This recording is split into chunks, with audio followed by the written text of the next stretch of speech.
point out too that when we talk about land, there's a number of organizations, corporations, you know, we have the Irvings, who there's many concerns about too, and how much land is owned. I'm just going to read out an email here, Yvonne, and Sure. if you could comment on this. So this is an email from GWBI.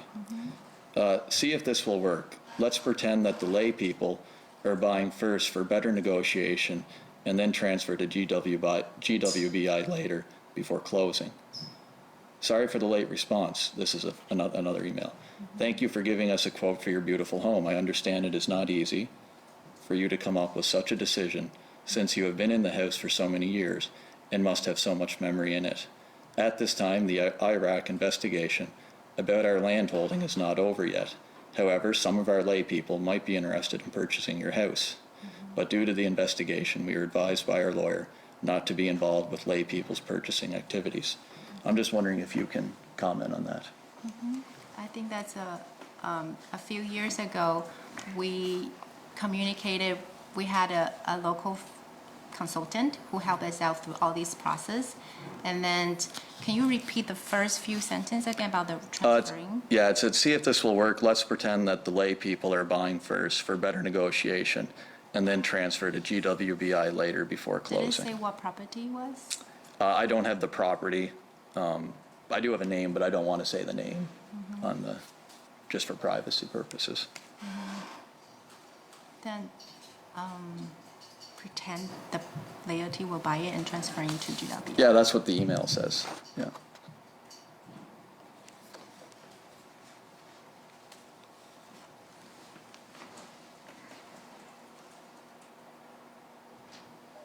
I'm just trying to recall the memories.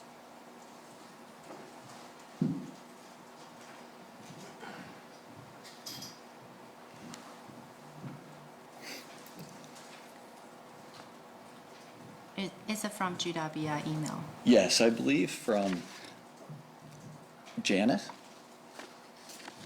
Janet. Yeah.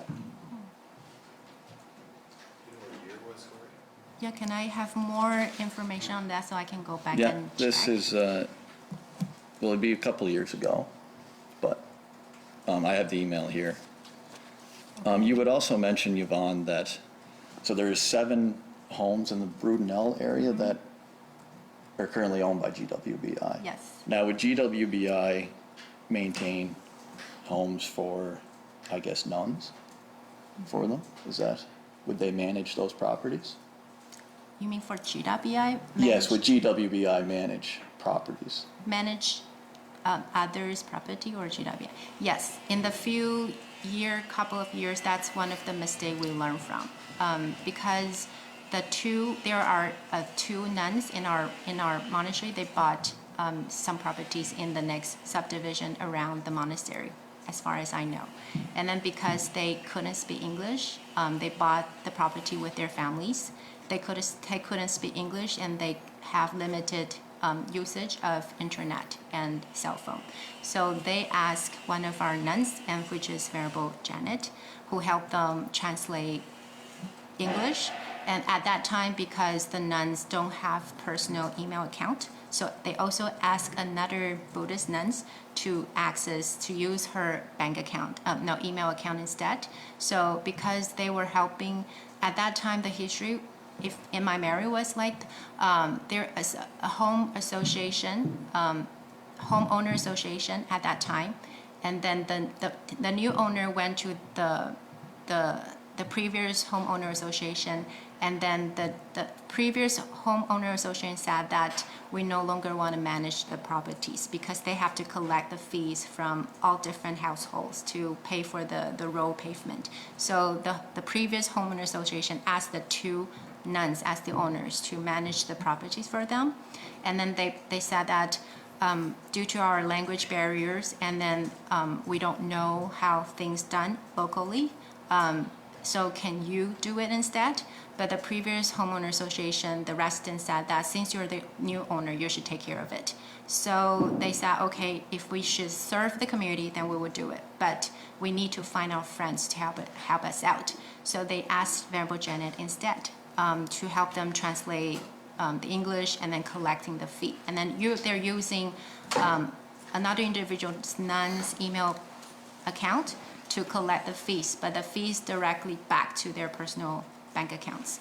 And then, but after, I think that was for a few years, and then we shared this information with other Islander friends, and then they told us that even though you're doing this just as friends, but people will not understand how you manage things.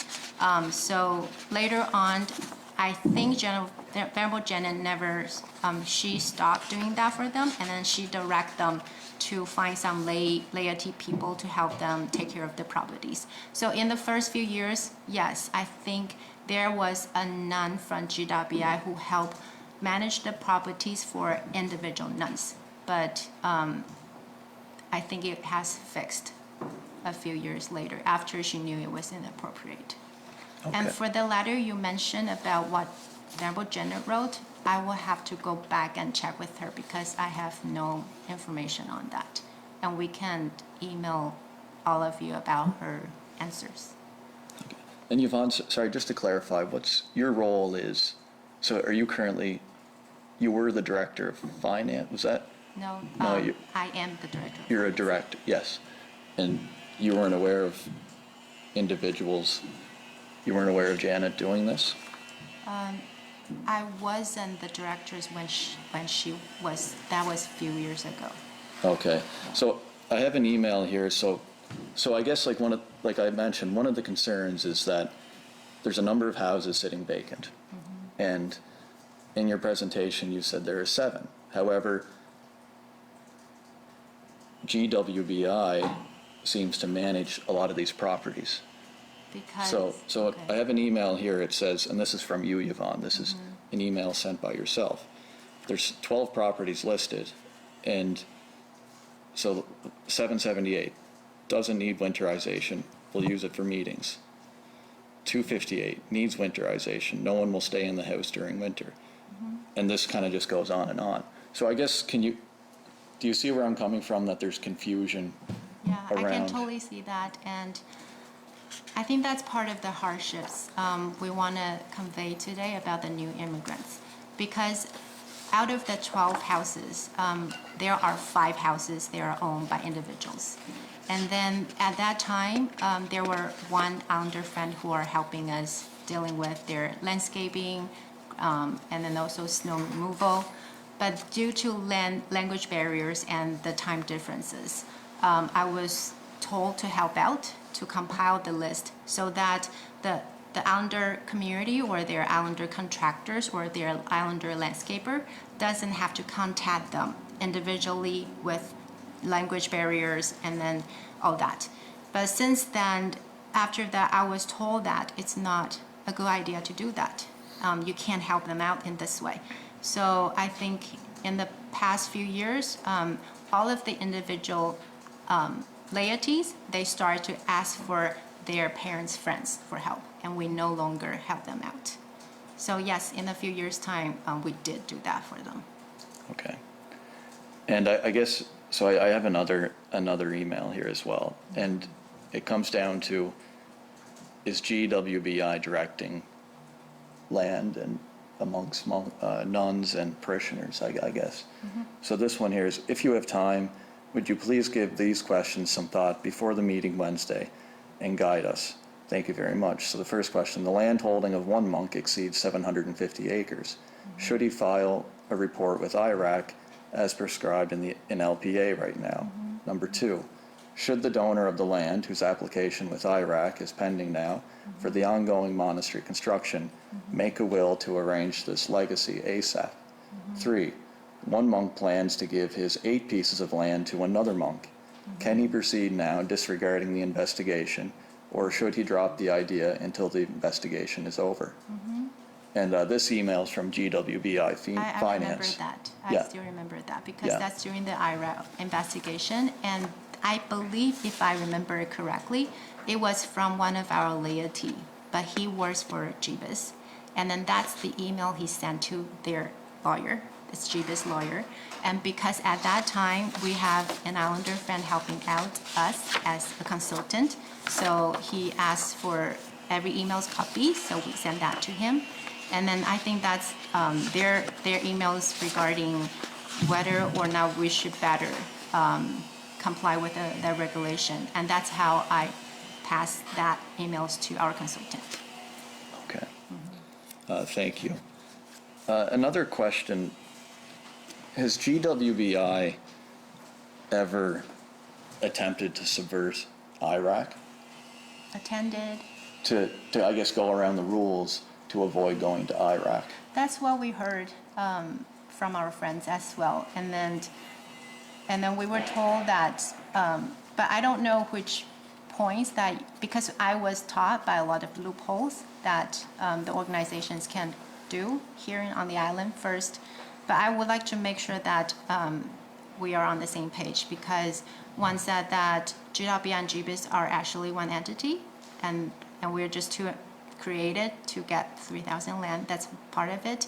But just like we mentioned, that we get our own fund and then we make our own decision. So I don't understand why that would be that way. And another things that I heard from others was we bought lands with more people so that we don't have to go to IRAC to submit our application. But as far as I know about GWBI's every properties, we never do that, because GWBI is organization, we have to go through IRAC. And for the individual nuns, they never use many names to buy properties to avoid that. So if you can tell me specific example, maybe we can give you like detailed answers for that. Okay, so I do have an example here, and this is an email. Sure. Again, from Janet. Good morning. We made the deal yesterday with, and I don't want to use the individual's name, for the house, and so much money for the house and so much for the land. Furniture will be purchased later as you had instructed. There are going to be 5 buyers to hold title to avoid IRAC application. The buyers are pretty happy with the price, and then it goes on. So I'm just curious if you could comment on that. If I know of, there's only one house that I know of with 5 buyers. And I'm not sure if that's the same property, if that's the same one. So I guess why would we be trying to go around the IRAC application? Okay, so that's one question I was asked last year from one of our friends. And if that's the same property we're talking about, because GWBI leased that property to use for our self-quarantine during COVID. And if that's I talked to the owners actually. And then the owner told me that they didn't know anything about the 25 acre, and then they can use 5 people to avoid that, because in their sales agreement, they stated a first right of refusal to get another property besides the property they proposed to buy. So if you add in the total acreage of that first right of refusal, it will be exceeding 25 acres. So when I asked them about this question, they told me if my intention were to avoid that, then I would have to have 6 people. But we have 5 people to split the cost, and then so that was the answer I got from them. But if that's the same property, that would be my understanding of that. Okay, so I guess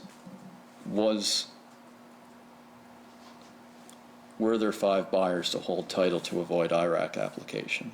So do you understand where people are becoming, this makes people skeptical? I think I heard from Janet, I think a few times, that I think she was advised by some local realist agent. Is that the right word? Realtor. I think she was advised by some realtor that there's a way to do it. But I think she later realized that it's not the way it could be accepted. So I don't know if you can look at any other emails other than that. So I think in the first few years, maybe we were real lacking of local knowledge, and we were advised by some people with what things can be done locally. But later on, we realized maybe that's not the correct way to do it, and we fixed it.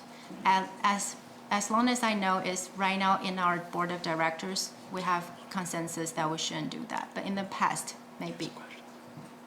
Okay, thank you. We're going to go to Michelle.